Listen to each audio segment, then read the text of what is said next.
ஓம் அமிர்தேஸ்வரியே நமக. நிறைய பேருக்கு ஒரு டவுட் வரும், கடவுள் எந்த விதத்துல தான் இருப்பாரு?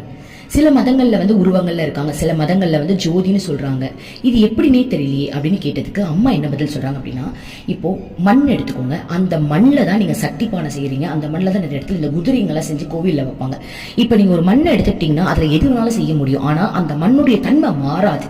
கரெக்டா? இப்போ நீங்க ஒரு மரம் எடுக்கிறீங்க அப்படின்னா அந்த மரத்துல இருக்கிற துண்டை வச்சு நம்ம டேபிள் செய்ய முடியும், நம்மளுக்கு தேவையானதை செஞ்சுக்க முடியும். ஆனா அந்த மரம் அப்படின்ற மரத்தூள்கள் எப்பவுமே மாறாது. அதே மாதிரிதான் இறைவன் அப்படின்றது நீக்கமர நிறைந்து உள்ளார்.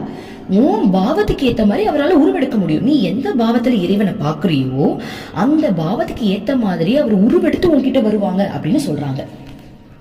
நான் எப்போது எப்படி நினைப்பேன் அப்படின்னா, நானே கடவுள் தான், அவருக்கு என்ன எனர்ஜி இருக்கோ அதே எனர்ஜி நமக்கு இருக்குல்ல. இப்ப நான் மனுஷனா இருக்கேன், சோ மனுஷனா நம்ம காட்சி கொடுக்குறாரு. நான் ஒரு நீரா இருந்தேன் அப்படின்னா நீரா காட்சி கொடுப்பாரு. நம்ம எந்த விதத்துல இருக்குமோ அந்த விதத்துல அவர் வருவார்.